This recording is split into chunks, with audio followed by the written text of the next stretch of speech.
On, 2 on, 3 on. SL Studio Podcast Saung Langit TV. Jelegur. Assalamualaikum warahmatullahi wabarakatuh. Waalaikumsalam warahmatullahi. Salam, Om Swastiastu, Namo Buddhaya, salam kebajikan.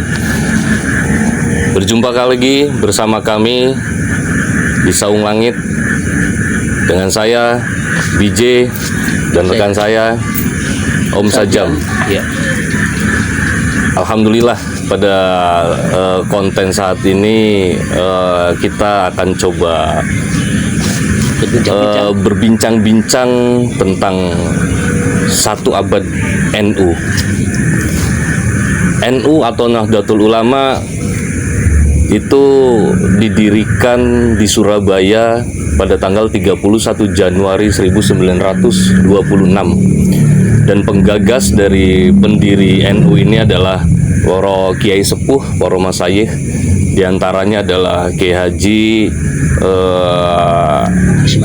Hasyim Asy'ari dan Kiai Haji Wahab Hasbullah. Dan melalui riyadhah, melalui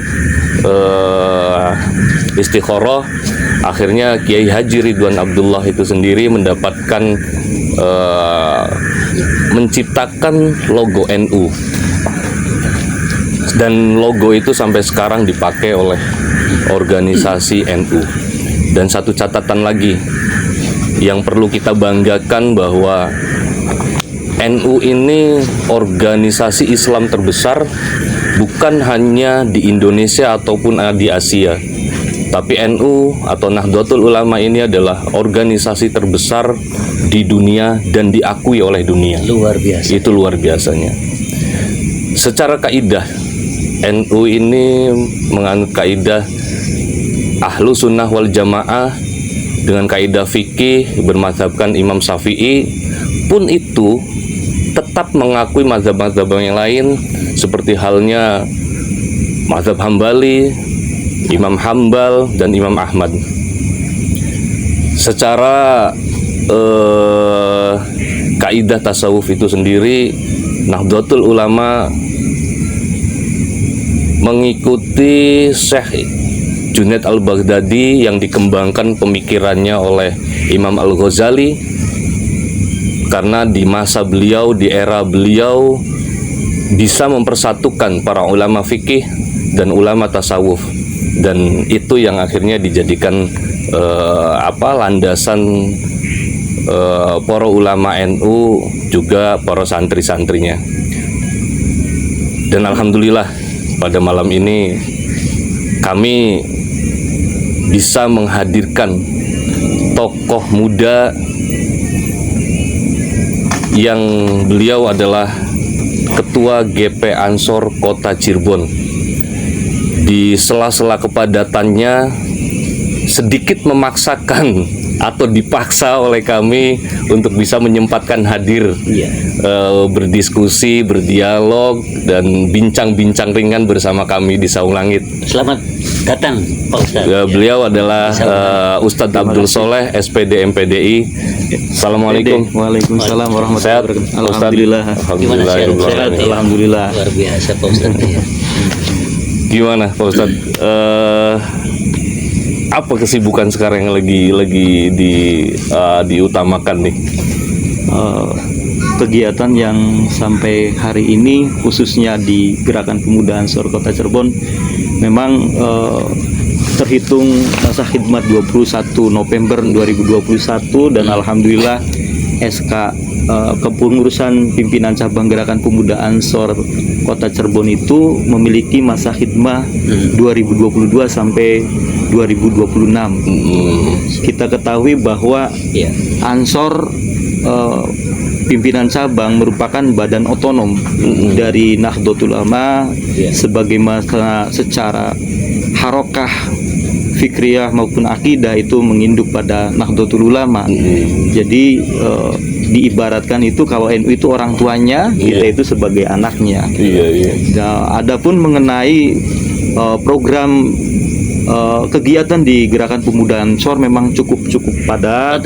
Ya, ada mengusung pada visi misi GV Ansor pimpinan pusat itu ada 4 komponen. Yang pertama revitalisasi nilai dan tradisi, yang kedua penguatan sistem kaderisasi, dan yang ketiga pemberdayaan potensi kader, yang keempat kemandirian organisasi. Jadi ini visi yang disinergikan di pimpinan cabang Gerakan Pemuda Ansor Kota Cirebon. Dan alhamdulillah visi ini dari waktu ke waktu sudah terrealisasi. Seperti revitalisasi nilai dan tradisi, kita setiap bulan itu mengadakan kegiatan Majelis Dzikir Jalul Ansor.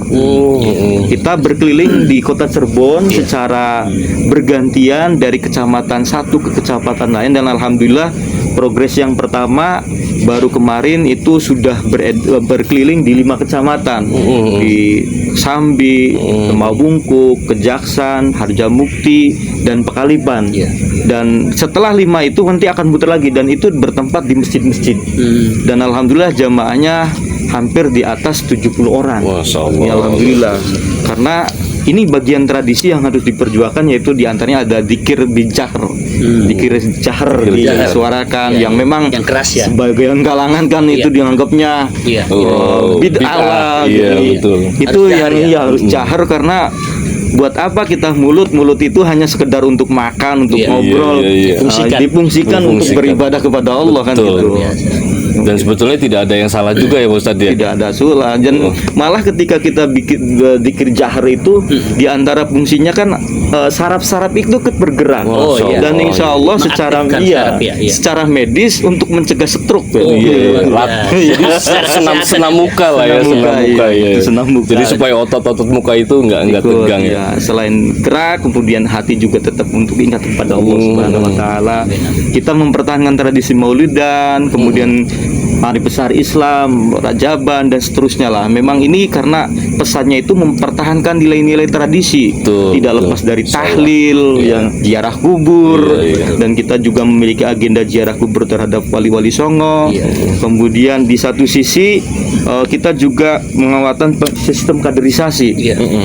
Selama tahun kemarin kita sudah melaksanakan kaderisasi 2 kali, baru 2 kali, yaitu bertempat di Kesambi, yang kedua bertempat di Pondok Pesantren Darul Masoleh, yaitu di Harjamukti, dekat Kebon Pelok. Dan ini targetnya di 2023 itu kita akan melaksanakan susbalan, kursus banser lanjutan, kursus banser lanjutan, dan pelatihan kader lanjutan. Bagi ini dipersiapkan apabila ingin kedepannya ada sahabat-sahabat yang ingin maju sebagai ketua PC, maka syarat kaderisasi itu sebagai paspornya, hal yang wajibnya. Jadi tidak semua lahir secara tiba-tiba, tapi ada sistem kaderisasi yang sudah terukur dan terarah. Kemudian yang ketiga ada pemberdayaan potensi kader. Pemberdayaan kompetensi kader kita sudah berbagai upaya. Ada yang bergerak di bidang IT, ada yang bergerak di bidang ekonomi, kemudian ada yang bergerak di bidang pangan ataupun yang lainnya lah. Jadi masuk ke semua lini lah. Ya, dan insya Allah di Ramadan nanti kita akan menggelar bazar Ramadan dengan sembako murah, dan saat ini kan kita ketahui harga beras sudah di kisaran di atas telur aja udah luar biasa harganya. Kita akan bantu supaya inflasi tetap begitu tinggi dengan harga beras yang di bawah pasaran. Nah itu rencananya tempatnya di mana tuh? Rencana tempatnya di antaranya ada beberapa kecamatan yang kita bersinergi dengan kecamatan Pak Camat gitu, atau kelurahan, dengan aparat-aparat dan instansi setempat lah, RW gitu. Itu di antara program-program. Sebenarnya ada satu lagi kaitannya dengan kemandirian organisasi. Ini juga alhamdulillah kita sudah melalui berbagai upaya kemandirian organisasi, tidak hanya berbasis proposal, tapi kita akan ada usaha seperti tadi kita akan dongkrak melalui bazar. Jadi kita penguatan kaderisasi, tapi ada kontribusi untuk organisasi. Itu secara paparan deskripsi singkatnya. Memang ketika Idul Adha kita juga melaksanakan penyembelihan hewan kurban. Kemudian kemarin tuh 2. Iya. Kemudian kita ngelaksanain kerjasama dengan Jarum, dengan Kementerian Agama dan seterusnya. Dan harapannya nanti juga kita akan bekerjasama dengan IN dalam hal PJJ, pembelajaran jarak jauh. Nah, ini bagian menyongsong abad 21 sebagaimana digelorakan abad NU milenial. Milenial. Gitu. Jadi satu abad NU memasuki abad kedua. Abad kedua, iya, betul seperti itulah. Jadi persiapannya tadi ya. Iya, itu Konsepnya kita sudah siapkan dibikin konsepnya, websitenya gitu. Nah, untuk anggota Banser itu sendiri yang ada di Kota Cirebon saat ini sudah berapa banyak? Kalau secara data bisa jadi lebih dari 3.000. 3.000 di Kota Di Cirebon Kota saja? Cirebon yang sudah melaksanakan diklasar. Namun ditinjau dari ke aspek keaktifan, mungkin tidak seperti itu karena memang banyak kebutuhan hidup lah. Betul. Ada yang setelah diklasar kemudian kerja di luar kota, kemudian ya namanya juga organisasi kan diibaratkan istri kedua. Iya. Jadi Ada yang bilang begitu ya? Iya. Apalagi Banser ini sifatnya betul-betul kesadaran diri lah ya. Kesadaran diri. Makanya kita Jami juga tidak bisa memaksa. Betul. Dan tanpa gaji tentunya Tanpa gaji. Makanya kemarin itu ketika harlah NU 1 abad itu di Sidoarjo itu kan itu sampai Pak Ustadz hadir ke sana. Hadir. luar Kita kemarin biasa. alhamdulillah. Kenapa saya nggak diajak kemarin? Ya memang nggak ada harus tiket. harus ikut kaderisasi Oh, dulu gitu. ya, syarat utamanya. Ya barangkali Sistemnya. saya bisa mendapatkan gelar penghormatan gitu. Nah, untuk gelar kehormatan memang karena ini organisasi bukan milik ketua. Iya.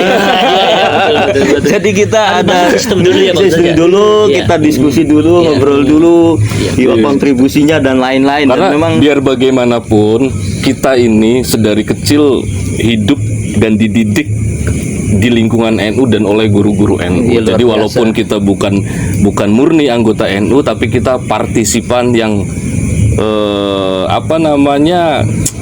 totalitas lah terhadap NU itu sendiri gitu. ya percaya kalau seperti itu. Cuman kan lagi-lagi sistem yang dibuat seperti betul, itu, betul. jadi mohon dimaklumi. Memang sistem yang mensyaratkan seperti itu, jadi kita juga dibatasi oleh ketentuan dan PDART, peraturan dasar organisasi rumah tangga di Ansor maupun Banser gitu. Ini Sajam perlu diketahui loh bahwa Ustadz Soleh ini sebetulnya adik kelas santri waktu di pondoknya ini. Berarti kita sama-sama satu Alma mater. Satu alma alma mater ya. mater dan satu guru gitu. Iya, memang beliau senior waktu di senior. Kayaknya saya udah keluar baru masuk deh ya. Oh iya, Iya, lumayan sih jaraknya jauh. Jauh ya. 3 tahun ya. Iya. Tapi ya tetap insya Allah ilmu yang disampaikan sama. Hanya tinggal bagaimana memanfaatkan ilmu yang Aplikasinya lah, Iya. pengamalannya gitu ya. Tapi luar biasa di Pak Ustadz Soleh ini Jaya. Dan beberapa jabatan dia peroleh gitu. Dengan alasan mungkin punya dedikasi yang sangat luar biasa ya. Iya. Terutama di NU dan memang lahir dari lingkungan NU sehingga membantu organisasi NU untuk kedepannya begitu ya. Betul. Luar biasa. Karena saya juga diamanai orang tua, Kang Sajam. Iya. Orang tua saya itu berpesan pada saya, Iya. Leh, hidup itu jangan berpikir sendiri saja. Gitu. Atau hidupnya begitu. Iya, jadi Pesannya. untuk memberikan manfaat buat masyarakat. itu ya. Karena itu memang ada salah satu hadis kan yang sangat familiar, khairun nas anfa'uhum linnas. Sebaik-baik manusia Iya. yang memberikan manfaat bagi sesama gitu. Nah, ini sehingga ini Landasan yang sangat mendasar tapi utama lah ya itu ya. makanya saya selain aktif di Gerakan Pemuda Ansor juga saat ini menjadi ketua dewan. Iya, ketua dewan kemakmuran masjid. Iya. Betul. Ya, ini senengnya kalau tokoh-tokoh muda NU tuh apa selentingan candaannya. Iya. Candaan-candaan intelektual ya. Iya, luar biasa. Tapi tetap istri sih satu ya. Alhamdulillah Luar biasa. sampai hari ini masih Barangkali satu. rubah gitu setelah memiliki jabatan banyak, akhirnya banyak juga istrinya Ya enggak. memang kalau takdir Allah tidak ada yang tahu ya. Tapi kayaknya kalau Iya, kita iya. melihat dari tokoh-tokoh NU yang sepuh-sepuh kayaknya jarang sekali yang Jarang. punya istri dua itu. Iya, konsisten, ya. Konsisten gitu. Barangkali ada informasi-informasi yang sumbang. Walaupun ada peribahasa Iya. katanya belum dianggap kiai, belum layak dianggap kiai kalau belum beristri dua. Wah, ini Tapi yang gawat. kita tidak berhamad seperti itu. Tergantung bagaimana kita ngambil dari slogan itu ya. Iya. Kalau memang itu memang harus dilalui. Kalau tidak ya jangan kan gitu. Iya, betul. Nah dengan usia NU yang sekarang 1 abad nih, Ustadz, apakah visi misi dari 1 abad kemarin memasuki abad kedua ini ada perubahan? Apalagi ada kemarin ada pergantian ketua PB ya, dari Kiai Haji Said Akil sekarang ke Kiai Haji Yahya Stakuf Khalil tentunya. Nah ini ada apakah meneruskan program ketua yang sudah ada dengan pengembangan tentunya, atau memperbaharui program itu sendiri? Untuk saat ini untuk GP Ansor sendiri kan itu indukannya adalah pengurus pusat. Selagi pengurus pusat itu belum merevitalisasi visi misi, ya kita mengikuti yang sudah ada. Karena memang induknya itu kalau Ansor itu kan hierarkinya jelas, ada pengurus pusat, ada pengurus wilayah, dan ada pengurus cabang, serta ke level bawahnya ada pengurus anak cabang dan ada pengurus ranting. Dan untuk sinergi dengan NU ya ada, cuman untuk visi misinya masih menginduk pada pimpinan pusat Gerakan Pemuda Ansor yang masa hidmahnya sampai saat ini. Nah, lalu untuk pemuda-pemuda yang khususnya dari kota Cirebon nih, yang ingin mendaftarkan diri dengan kesadaran diri tentunya mengabdikan diri melalui Banser atau NU, itu kemana ini mereka harus datangnya? Untuk kaderisasi biasanya kita akan membuka pendaftaran secara online ataupun by spanduk di beberapa titik, karena beberapa persyaratan yang harus dipenuhi. Yang pertama dari kesehatan, kemudian siap mengikuti kaderisasi selama 3 hari, kemudian dan lain-lain lah yang cukup banyak, foto dan seterusnya. Ini semua dipenuhi, dan memang waktunya memang tidak setiap saat. Jadi itu berdasarkan musyawarah ketika sudah ditetapkan. Seumpama nanti dilaksanakan bulan Agustus, ya baru kita di bulan Juli itu mulai diumumkan. Itu memang kita selama ini dalam 1 tahun baru progres 2 kali dalam setahun. Dalam satu tahun. Karena itu memang sekali diklatcar itu berapa anggota yang minimalnya? untuk minimal kita di angka sekitar 19 orang. Walaupun dulu waktu saya sebagai ketua pimpinan anak cabang sudah sampai 117 orang. 117 orang. Itu bertempat di Sumurloa, Padepokan Sumurloa, tepatnya di Argasunya. Itu lintas ada yang dari berbagai daerah, tapi hampir 70% dari kota Cirebon. Nah itu. Saya sempat nengok ke sana waktu itu, cuma nengok doang tapi Ya, ngintip ya. luar biasa. Lalu apa sih yang bisa dirasakan oleh masyarakat kota Cirebon sendiri dengan adanya NU dan Banser atau bagananya gitu? Ya. Banser sudah memiliki kiprah di masyarakat, tidak hanya yang bersifat rohaniah, tapi bersifat sosial juga ada. Seperti kemarin ketika gempa Cianjur, kami juga menyalurkan bantuan berupa beras, Indomie atau sembako. Kita juga mengantarkan itu. Memang tidak sedikit masyarakat yang mempertanyakan apa sih fungsi organisasi itu. Betul. Padahal fungsi organisasi itu sangat kompleks. Yang pertama, kita berorganisasi kalau di Ansor Banser itu ya kita akan diakui sebagai santrinya Kiai Hasyim Asy'ari, Mbah Hasyim Asy'ari. Ini salah satu poin sebagaimana dawuh Mbah Hasyim Asy'ari menyampaikan siapa yang mau ngurus NU, maka saya anggap santriku dan saya doakan beserta cucunya husnul khotimah. Amin. Ini kan doanya ulama.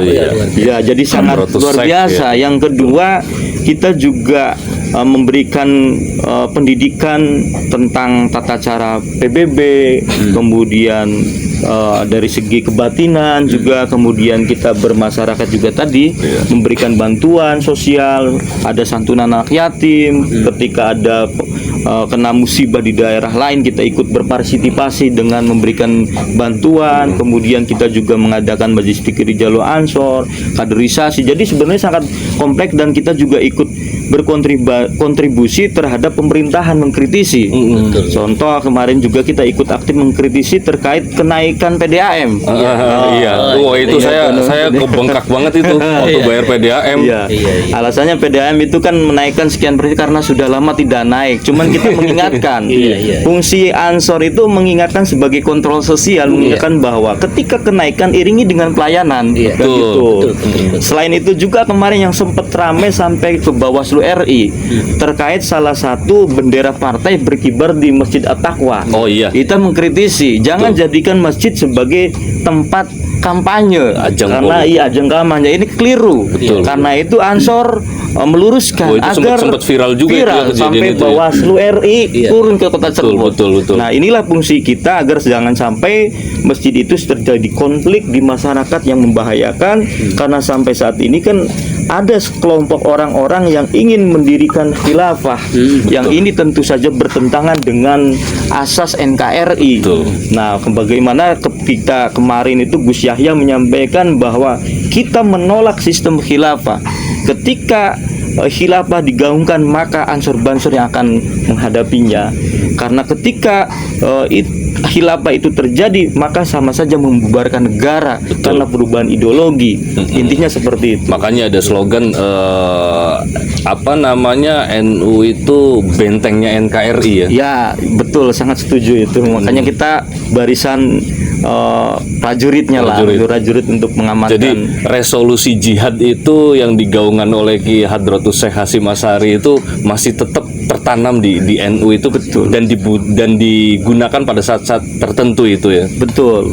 Memang sampai saat ini kita masih berkomitmen dan sampai kapanpun akan berkomitmen untuk menjaga NKRI dari ideologi yang mencimbang dari Pancasila. Karena Pancasila itu sudah final hasil musyawarah mufakat para pemimpin bangsa, para pemimpin bangsa tempo dulu. Kalau ini sampai ada perubahan, sama saja menghancurkan negara, gitu kan. Sedangkan ada orang yang mengatakan bahwa Pancasila tidak sesuai syariat, itu adalah keliru. Karena adanya Pancasila sudah sesuai dengan Al-Quran. Di antara seperti ketuhanan yang Maha Esa sudah jelas, Qul huwallahu ahad, kan gitu. Ketika yang kedua, kemanusiaan yang adil beradab, innallaha ya'muru bil adli, dan seterusnya kan gitu. Sebenarnya itu semua sudah sesuai dengan syariat Islam dan tidak ada yang menyimpang. Hanya ditranslitkan ke bahasa Indonesia saja sebetulnya ya. Jadi kalaupun ada orang yang berpikiran seperti itu, sebetulnya pemikiran yang sempit menafsirkan Pancasila itu sendiri. Iya, betul, sangat dangkal. Atau belum pernah baca gitu ya, atau kurang banyak baca sejarah atau begitu. Masyarakat kita, mohon maaf, pada umumnya kan memang literasinya itu kurang maksimal. Padahal yang digaungkan dalam saat ini itu harus menggunakan pendekatan saintifik. Pendekatan saintifik harusnya kita implementasikan dalam kehidupan sehari-hari. Yang pertama, mulai observasi dulu segala sesuatunya. Tapi yang terjadi saat ini di Indonesia kan langsung kesimpulan. Tidak melalui observasi, tidak melalui identifikasi, tidak melalui analisa, tidak melalui konfirmasi. Harusnya ketika keempat ini sudah diwujudkan, maka yang keempat yang terakhir baru kesimpulan. Tapi yang terjadi saat ini masyarakat kita kan begitu ini langsung kesimpulan.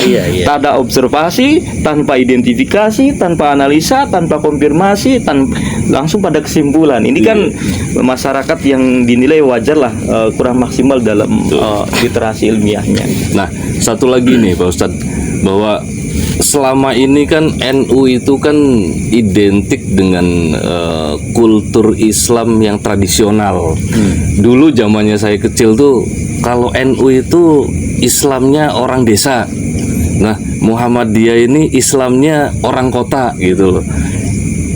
Dan antara NU dan Muhammadiyah itu seperti yang kita tahu selalu gontok-gontokan dari ibadah-ibadah yang sifatnya khilafiyah, seperti halnya terawih yang 23 dengan 8 rakaat, yang kunut dengan tidak kunut gitu loh.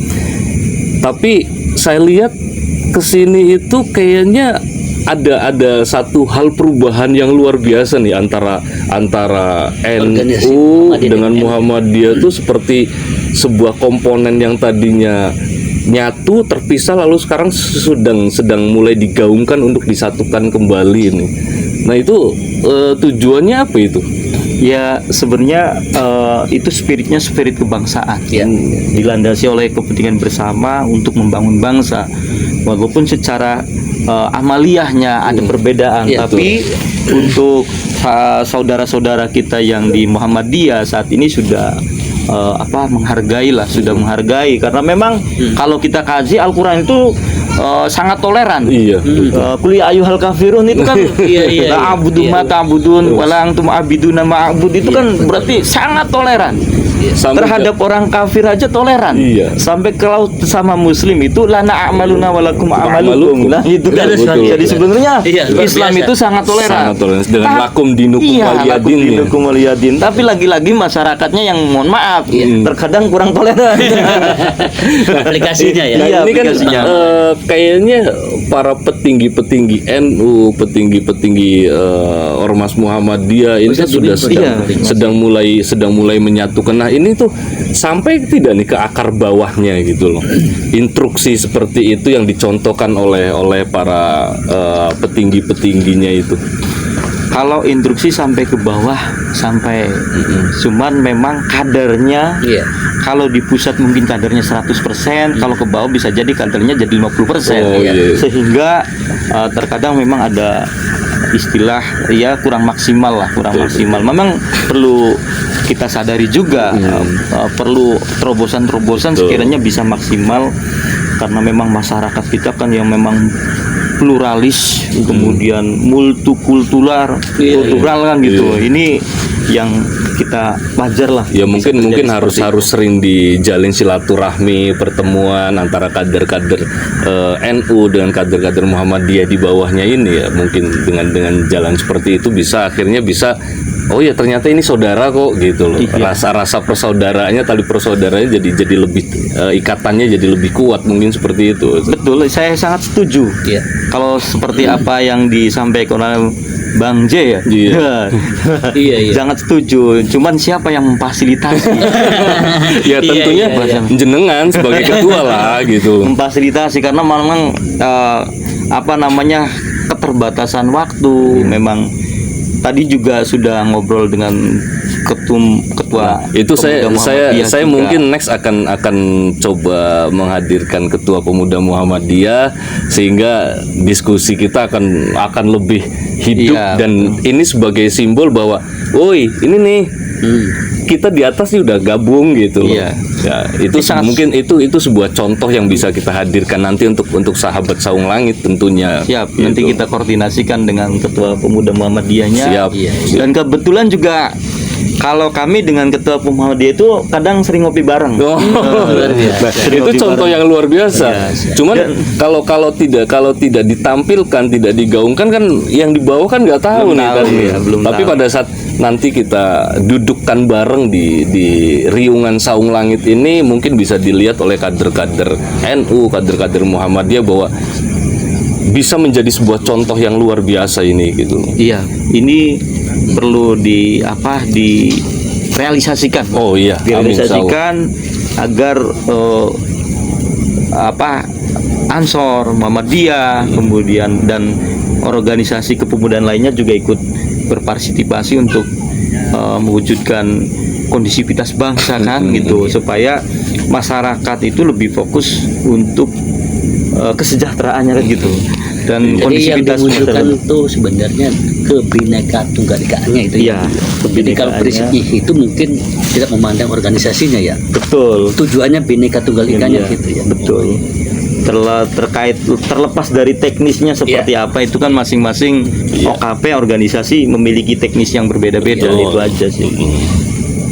Tujuannya adalah menjadi pemersatu bangsa lah, dua Betul, organisasi betul. besar ini yang memang kalau kita lihat dari sanadnya bahwa pendiri Muhammadiyah Kiai Haji Ahmad Dahlan dengan Hadratus Syekh Hasyim Asy'ari ini sebetulnya kan masih satu sanad keluarga dan juga masih satu sanad keilmuan ya, Ya, sebetulnya ya. Betul. Termasuk murid dari Kiai Asy'ari kali Iya, Asy'ari kali umum. Iya. Luar biasa ya. Insyaallah, alhamdulillah Malam luar ini biasa nih. luar biasa dengan kedatangannya Ustadz Soleh ini ya, Jay.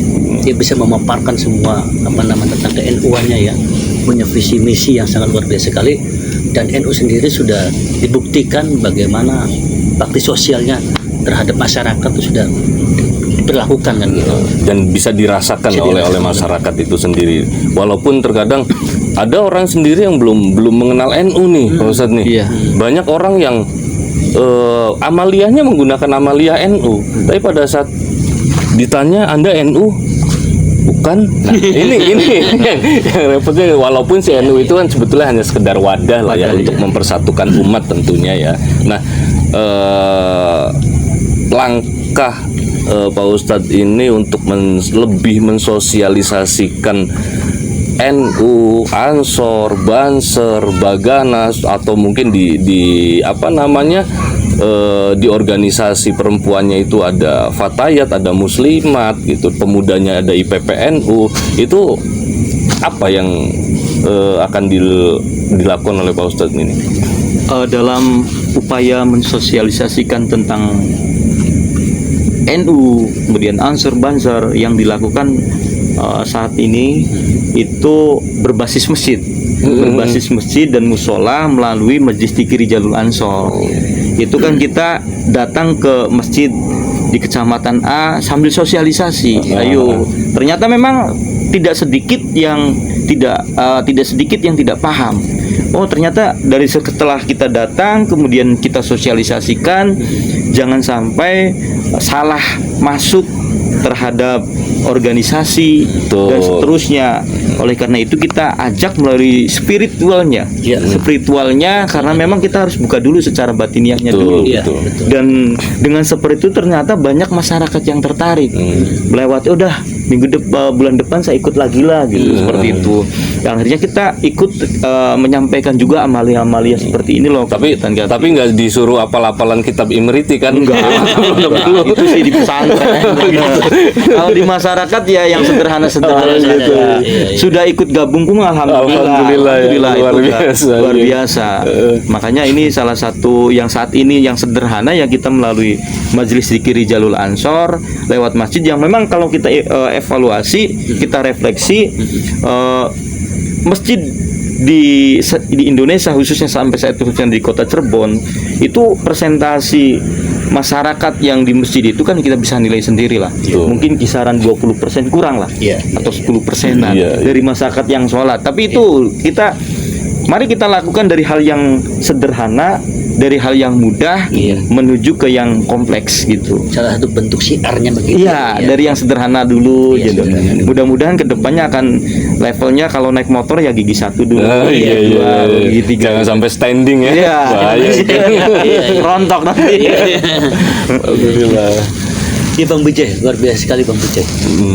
Kita ini kedatangan Pak Ustadz Soleh dalam pemaparan tentang masalah amalia. Kopinya Pak Ustadz, ini kopi khas Saung Langit yang Pak Ustadz. kaitannya dengan organisasi NU yang kembali lagi kepada Quran hadisnya kan gitu ya.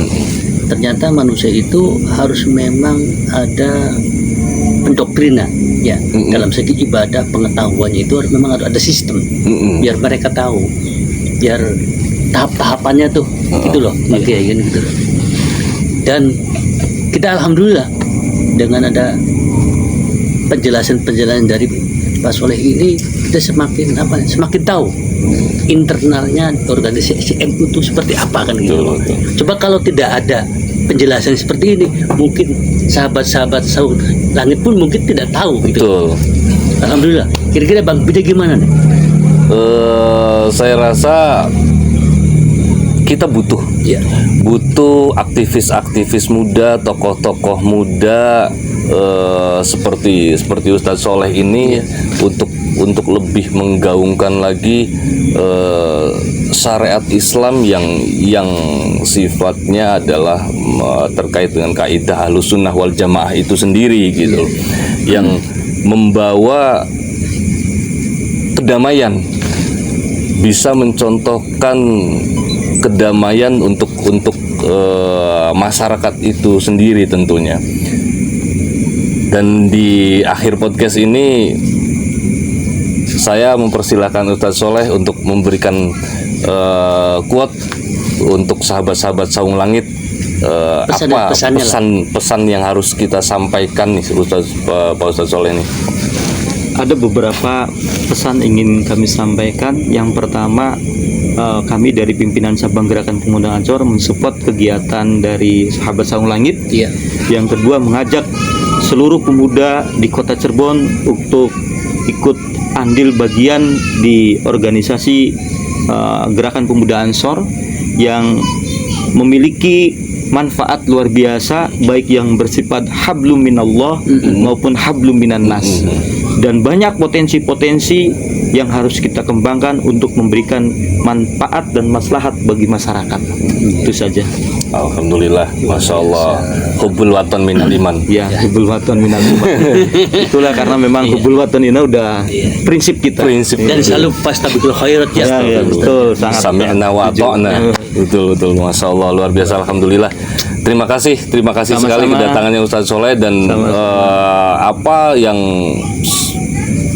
menyempatkan betul-betul ini luar biasa kegiatannya, ini luar biasa. Ini saya betul-betul sedikit memaksa karena saya di sini saya menggunakan sedikit kesenioran saya untuk menarik karena bukan satu wadah sih ya. Mungkin bisa ya. Mungkin akan ditolak. Mungkin jadwalnya agak lama. Jadi saya selipkan dulu nih jadwal Saung Langit. Kalau ada tapi ya tentunya niatnya adalah untuk siar, untuk siar bahwa NU itu diciptakan oleh para tokoh, oleh para ulama terdahulu untuk mengajarkan, untuk menyampaikan syariat Rasulullah dengan sebuah kedamaian, dengan yang tanpa kekerasan tentunya, merangkul dan mengajak. Insyaallah nanti kita akan panggil lagi Ustadz Soleh dengan Ketua Pemuda Muhammadiyah untuk bisa lebih diskusi lebih panjang dan lebih mendalam lagi. Alhamdulillahirabbil alamin. Assalamualaikum warahmatullahi wabarakatuh. Waalaikumsalam. Alhamdulillah. Sun.